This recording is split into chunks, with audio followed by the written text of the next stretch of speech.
Hello, beautiful people. Welcome to my channel. As promised today, I come towards you with a video about crystals. I don't say I am an expert on crystals or that I know everything about crystals, but I definitely can help the people that are at the beginning of this beautiful journey through the magic world of crystals. And I definitely can give a bit of guidance and a bit of help. Well, let's begin with the beginning. So, um, you have to choose your crystals. I'm not going to explain the properties and the characteristic of each crystal because it would be a loss of time. You can find this information online and there won't be a problem. It's nothing difficult to find.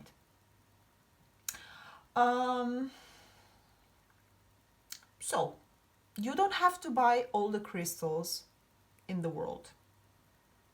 No, no, no. You need to decide what do you want to do with those crystals and what do you want to use them for. So, sorry guys, I made some notes so I don't forget anything important that I want to tell you. So, for example, if you want to use these crystals to work on your chakras, you also find the information online to see which crystals belong to which chakra or have healing effects on each chakra. So you can buy even one for each chakra. Doesn't matter. You can buy 2, 3 for each chakra. As I said, you don't have to buy all the crystals in the world. You're gonna use these crystals in meditation for the chakras. Usually the Reiki system of meditation works with the chakras very well, and also in this system you can use the crystals as a therapy, as crystal therapy.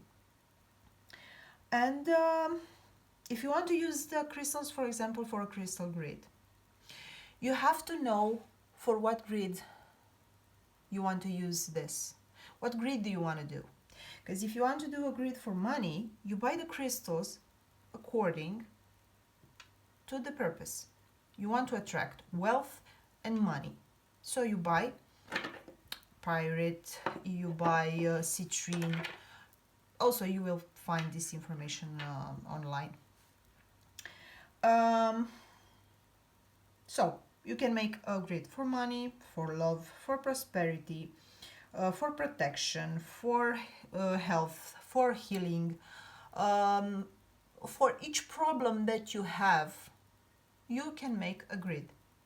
And you will definitely find crystals that are proper to that grid. Also, when you choose, for example, the crystals for a money grid, let's say normally you wouldn't choose, for example, a onyx. This is a heavy protection stone. Sorry, this is a stone that releases like the really bad dark energy, and usually you wouldn't use this on a money grid. But if you want to attract a prosperity, you want to attract money, but lately you've been losing money, you are not able to hold on to your money, you are not in a good energy, you feel like somebody's stealing from you, or I don't know, all these kinds of situations, you will add this, because you have to release the bad energy to get to a good vibration. And you also can add a tourmaline, for example. This is a very good protection shield.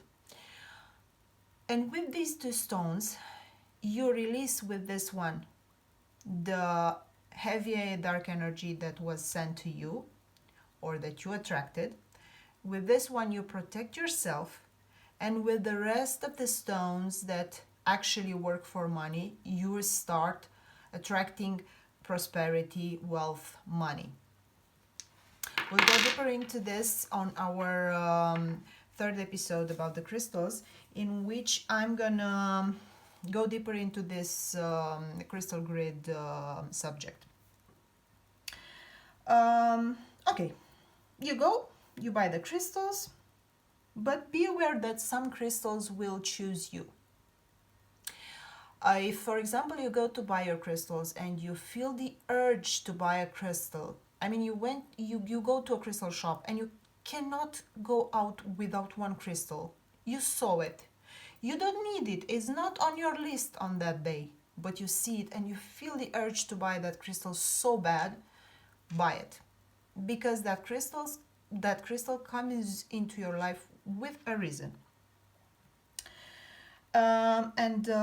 This happened to me on my first trip to buy crystals. I went to the Geology Museum here in my area, and 4 times a year they have a crystal market in the yard of the museum.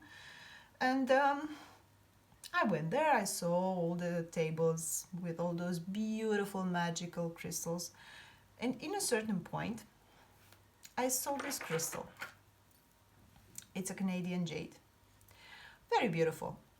But it was so expensive, like $50. For me back then was really expensive and I couldn't afford it. And I was like, okay, I'll go. I'll find something else. And I went. I saw all the crystals in that market. I've looked everywhere. And before leaving, I was like, damn it, I cannot go without buying that stone. I just simply can't. So I went back and I paid $50 for this stone and I brought it home. I don't regret buying it, although it was a very expensive purchase for me back then, but I adore this crystal. So, some crystals choose you and you buy them. You get home with your crystals. The first thing you do, you cleanse your crystals. Purification is key. Besides the fact that every object that you bring into your house has to be cleaned, purified, the crystals even more. Let's say you buy a mirror and you bring it into your house and you put it in the living room. And you don't realize why, when you lay into your couch and watch TV, you feel drained of energy. Because you don't know who reflected their image in that mirror, what energies they had, what entities reflected in that mirror, and what's the charge of that mirror, what's the vibration in that moment when you bring it into your house. And it can be very, very bad and very negative charged, one object like this. So, pretty please, cleanse everything you bring into your house. Because God knows what energies can be in those objects. And in the crystals, even more. Okay. How do you do the cleansing? There are many possibilities how you can cleanse your crystals. First of all, you can bury them in the ground and leave them there for a number of days. By fumigating them, smoking them with Palo Santo, sage, incense. Then you can wash them with holy water. You can bury them in salt. Pay attention, not all the crystals are not for all the crystals is okay to bury them in salt, because some of them are very sensitive and the salt can destroy them. You can wash them with holy water. You can wash them with salty water. I actually prefer to wash them with holy water due to the fact that I'm a Christian Orthodox. I have a bigger inclination towards this method. So I take my crystals, I put them in a bowl, cover them with the holy water, and I put this bowl near to a window, in a place where my bowl with the crystals and the holy water can be hit by the light of the moon.